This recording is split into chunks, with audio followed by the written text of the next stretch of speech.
Você tem dado ouvidos à voz de Deus? Porque Ele fala. Só que a voz que Deus fala é uma voz suave.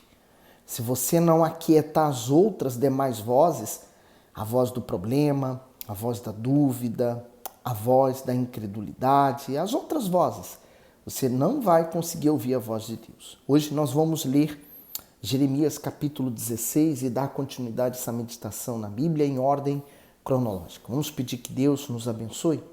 Meu Deus e meu Pai, venha o teu reino, através da tua palavra seja ele estabelecido em nossas vidas. Peço que o Senhor abra o nosso entendimento. Amém. Então, Jeremias 16, versículo 1. E veio a mim a palavra do Senhor dizendo: não tomarás para ti mulher, nem terás filhos, nem filhas neste lugar.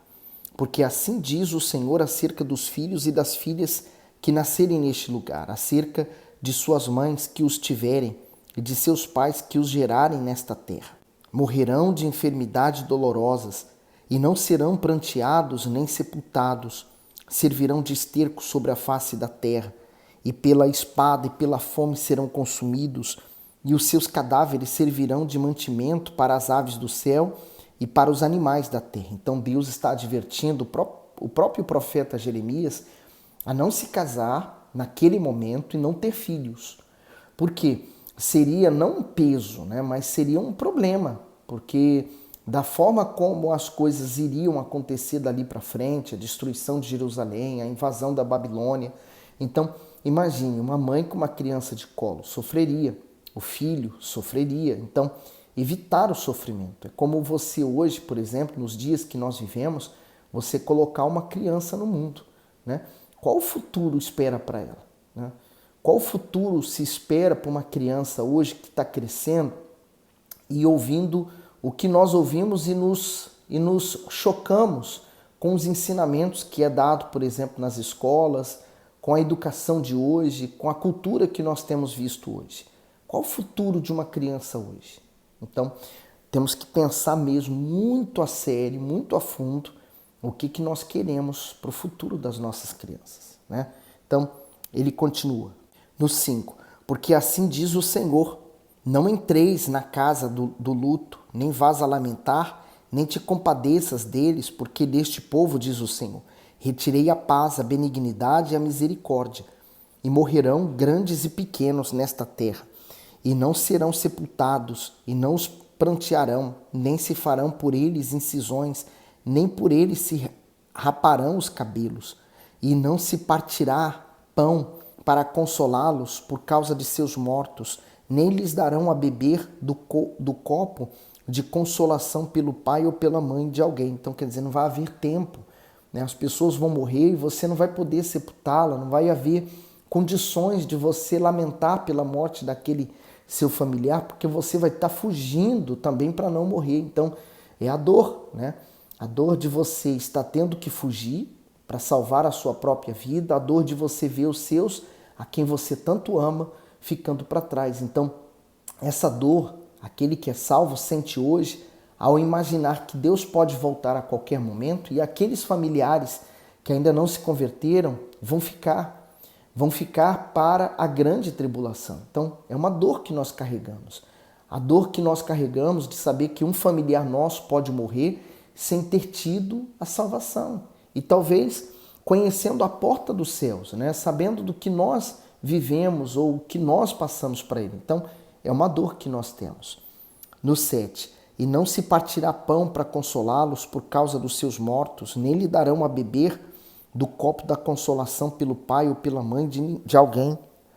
Nem entres na casa do banquete para te assentares com eles a comer e a beber, porque assim diz o Senhor dos exércitos, o Deus de Israel: eis que farei cessar neste lugar, perante os vossos olhos e vossos dias, a voz de gozo e a voz de alegria, a voz do esposo e a voz da esposa.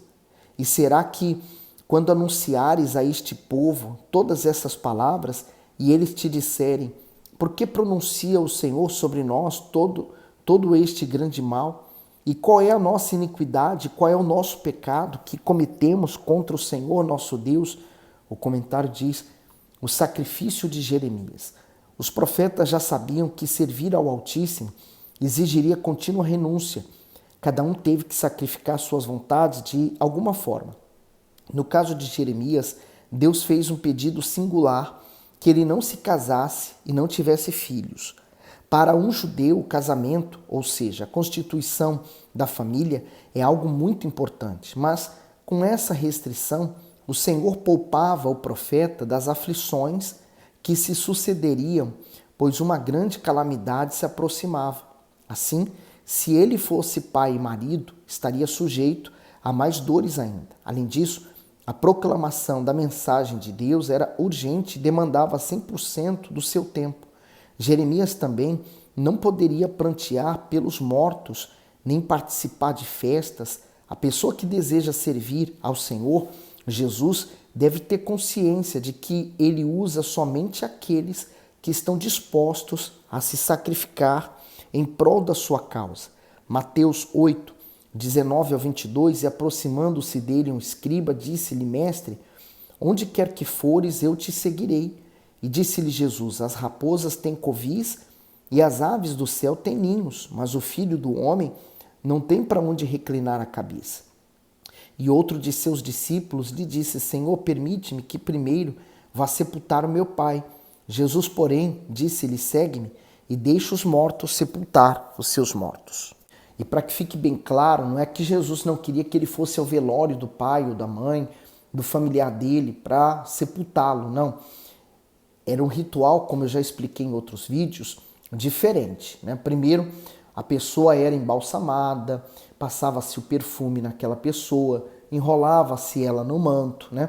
Então preparava o corpo para a sepultura. Então levava-se o corpo, como foi o Senhor Jesus, e colocava-se na sepultura. Então aquele corpo iria secar, né? Iria sobrar no final de tudo somente os ossos.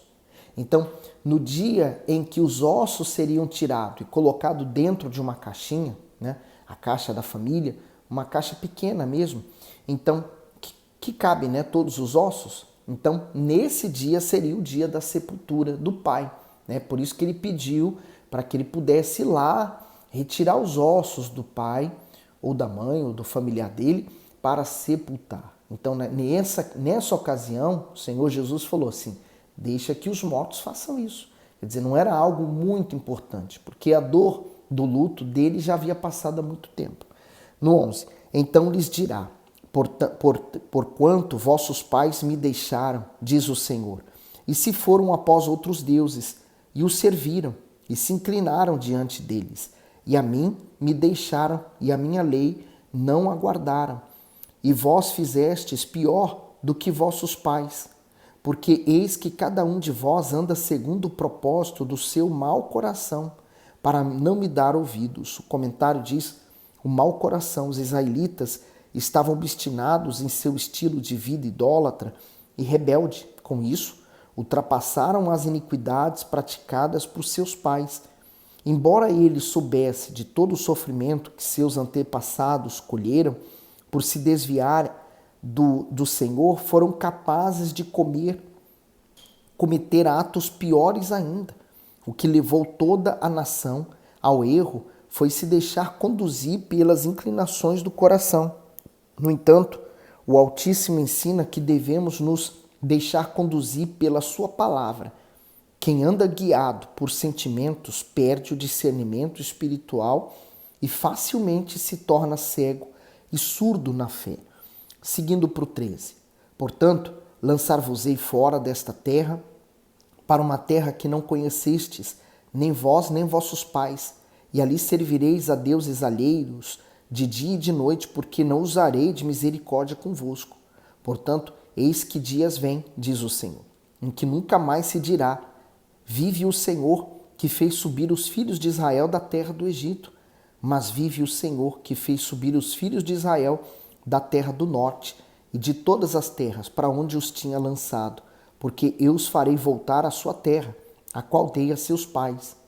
Eis que mandarei muitos pescadores, diz o Senhor, os quais os pescarão, e depois enviarei muitos caçadores, os quais os caçarão de sobre todo o monte, e de sobre todo o outeiro, e até das fendas das rochas.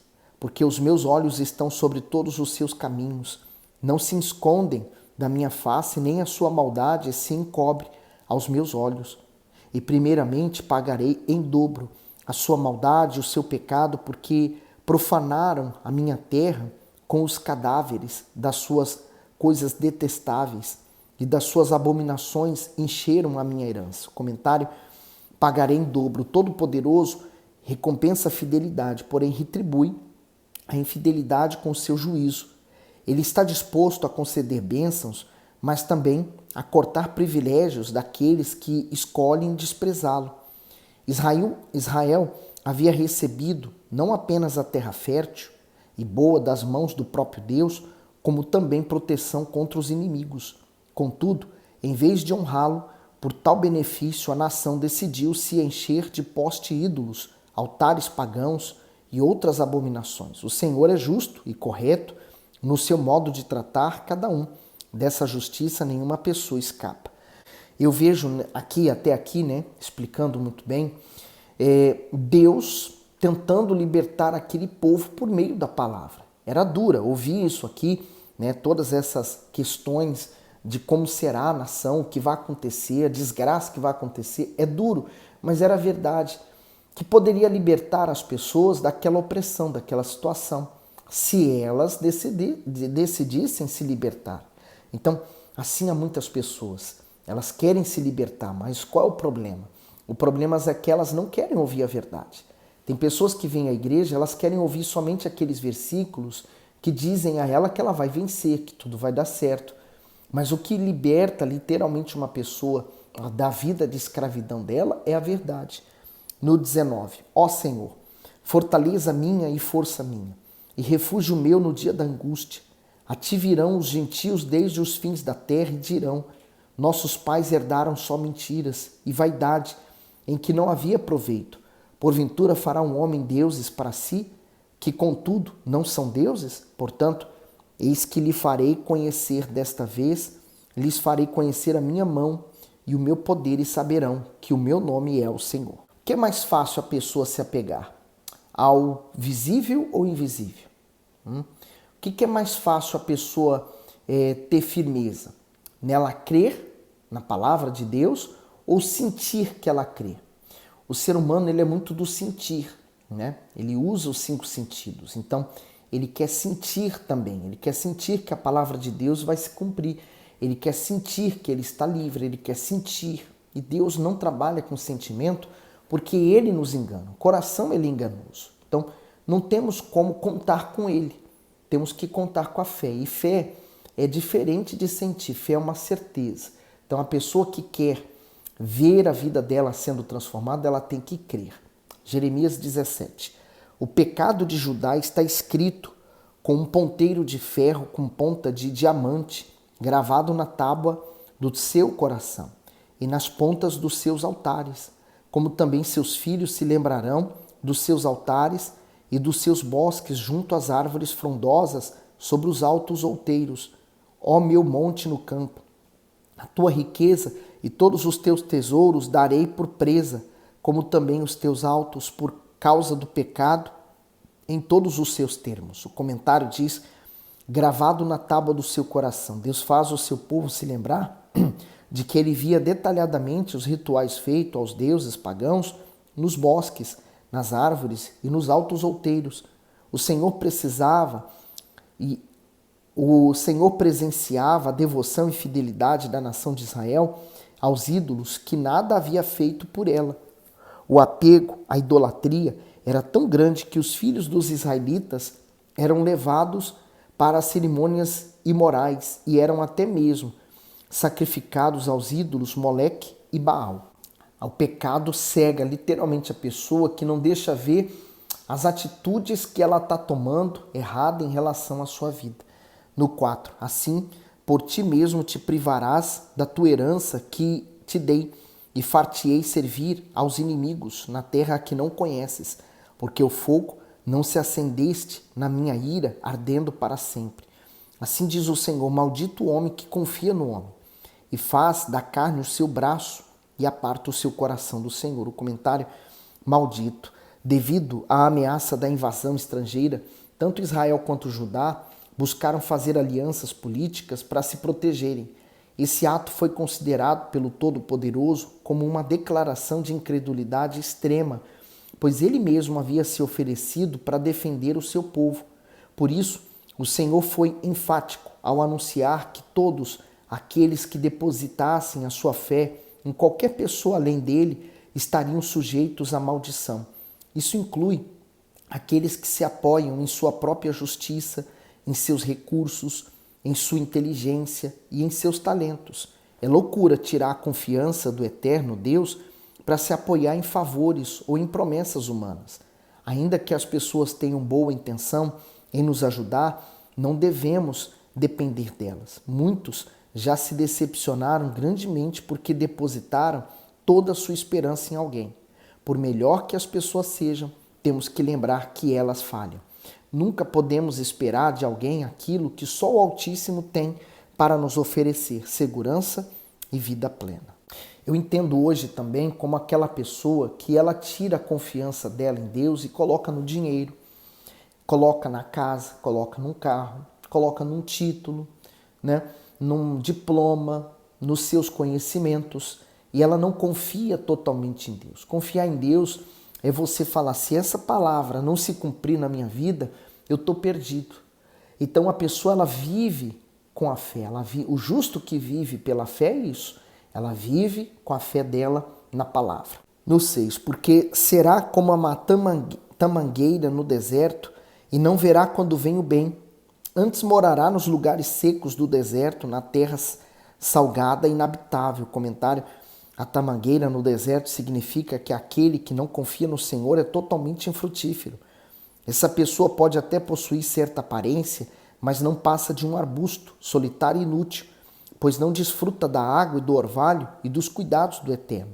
Assim, os seus dias são repletos de aflição, pois não tem com quem dividir seu pesado fardo. Além disso, suas forças se esgotam com o passar do tempo, até experimentar o completo fracasso, uma vez que decidiu viver longe do autor e doador da vida. Aprendemos com isso que o único solo que pode nutrir o ser humano é o solo de Deus, isto é, a sua palavra, que sustenta e revigora aqueles que estão plantados nela. Portanto, saber onde estender suas raízes determinará o homem como será o seu futuro. No 7, bendito o homem que confia no Senhor e cuja confiança é o Senhor. O comentário diz: bendito quer dizer feliz e bem-aventurado. Assim o Altíssimo define o homem que decide colocar nele sua confiança e faz dele seu abrigo, seu descanso, sua proteção contra medo e preocupações. Dessa forma bem-sucedida é a pessoa que busca somente no Senhor a aprovação que depende apenas do sangue de Jesus para a sua justificação e que conta com a sua infalível justiça. Devido a isso, ela desfruta de segurança, pois ao se comprometer totalmente com Deus, recebe a garantia de viver a eternidade ao seu lado. Eu acho tão forte, né? O homem que confia no Senhor.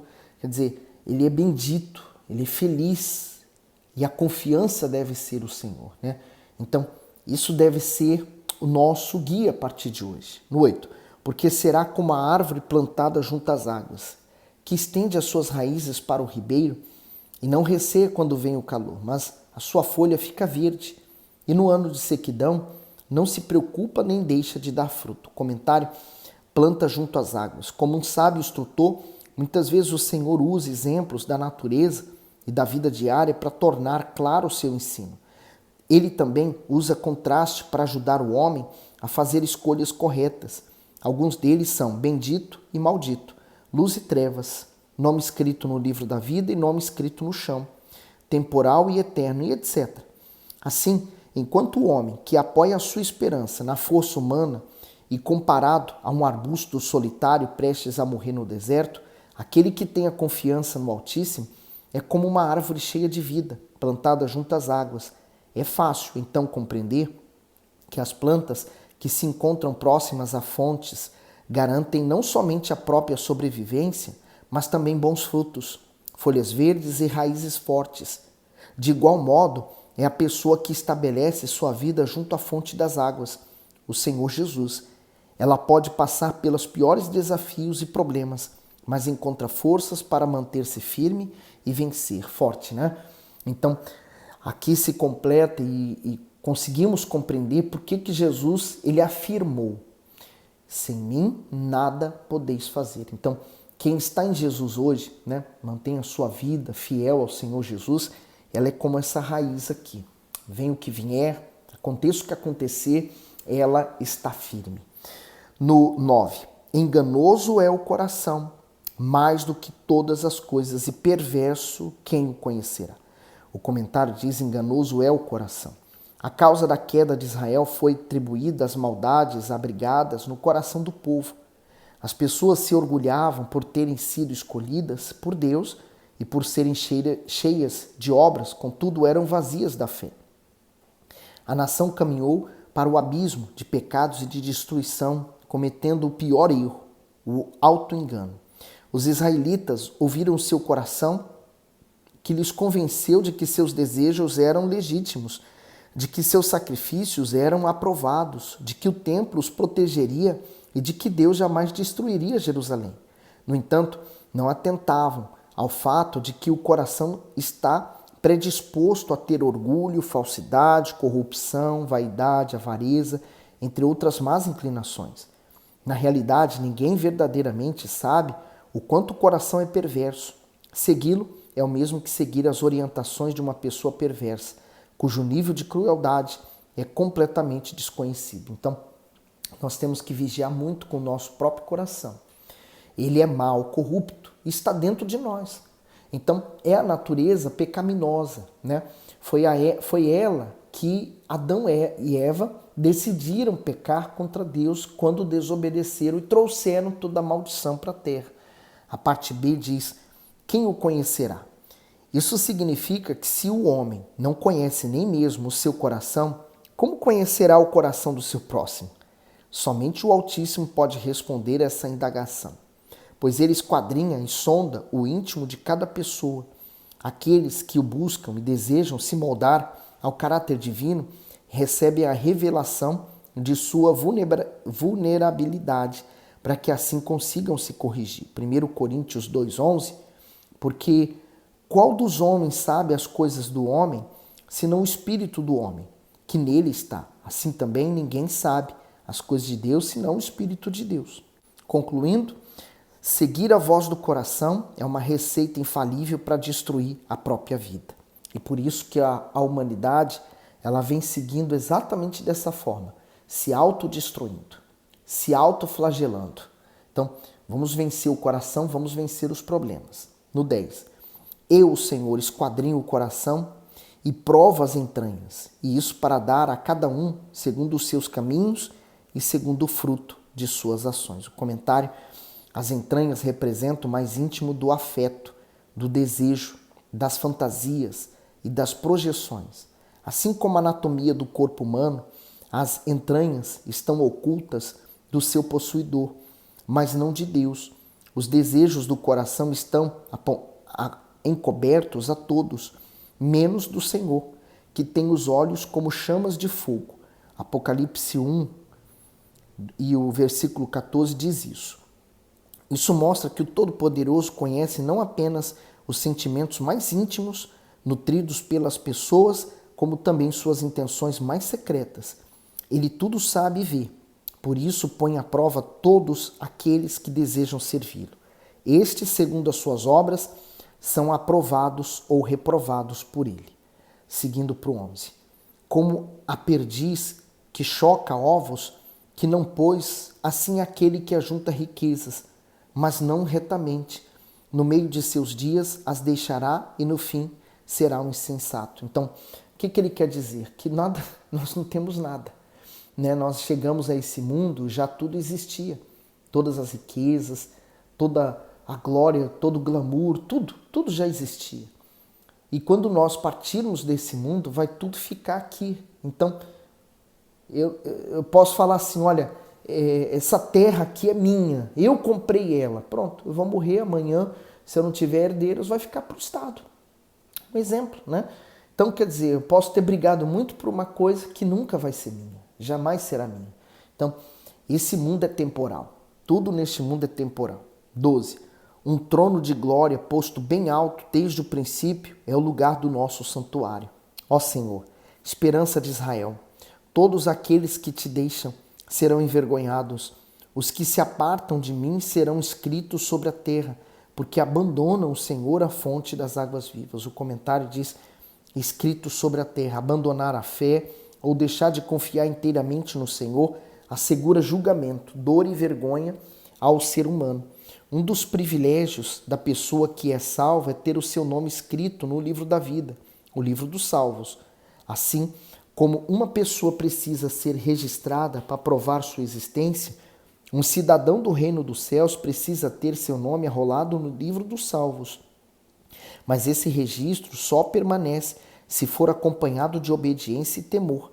É por isso que aqueles que um dia foram livres das suas mazelas e tiveram seus pecados perdoados por terem desistido da fé, passam a ter seus nomes escritos na terra. Assim, de honra passam a ter vergonha. Porém, mesmo nessas circunstâncias, o Senhor Jesus não deixa de buscar o perdido. Ele dá nova chance de mudar sua história e de ter seu nome novamente inserido no livro da vida. Quantas pessoas deram as costas para Deus e seguiram o coração enganoso, né? Falsas ilusões do coração. 14. Cura-me, Senhor, e sararei. Salva-me e serei salvo, porque Tu és o meu louvor.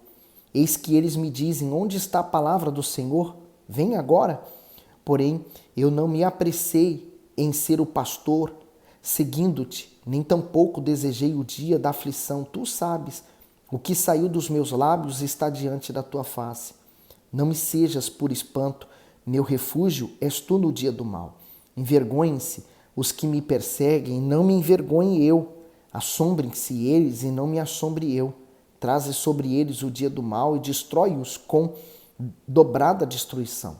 Assim me disse o Senhor, vai e põe-te à porta dos filhos do povo, pela qual entram os reis de Judá e pela qual saem, como também em todas as portas de Jerusalém. E dize-lhes, ouvi a palavra do Senhor, vós reis de Judá e todo Judá e todos os moradores de Jerusalém, que entrais por estas portas. Assim diz o Senhor, guardai as vossas almas e não tragais cargas no dia de sábado, nem as introduzi pelas portas de Jerusalém. Nem tireis cargas das vossas casas no dia de sábado, nem façais obras alguma, antes santificai o dia de sábado, como eu ordenei a vossos pais. Mas não escutaram, nem inclinaram seus ouvidos, antes endureceram a sua cerviz para não ouvirem e para não receberem correção. Mas se vós diligentemente me ouvirdes, diz o Senhor, não introduzindo carga pelas portas desta cidade no dia de sábado, e santificardes o dia de sábado, não fazendo nele obra alguma, então entrarão pelas portas dessa cidade reis e príncipes que se assentem sobre o trono de Davi, andando em carros e em cavalos, e eles e seus príncipes, os homens de Judá e os moradores de Jerusalém, e esta cidade será habitada para sempre.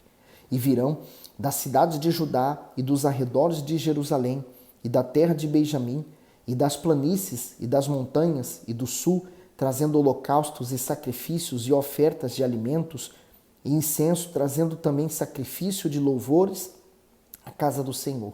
Mas, se não me ouvirdes, para santificardes o dia de sábado, e para não trazerdes carga alguma, quando entrardes pelas portas de Jerusalém, no dia de sábado, então acenderei fogo nas suas portas, a qual consumirá os palácios de Jerusalém, e não se apagará. Em outras palavras, o que eles tinham que fazer era tão somente obedecer a palavra de Deus. Se você hoje obedecer a palavra de Deus, Deus estará cobrindo você com a proteção do alto. Você estará debaixo da sombra do Altíssimo, tá certo? Gostou do conteúdo? Dá o seu gosto, põe nos comentários que Deus falou consigo e manda esse vídeo para alguém.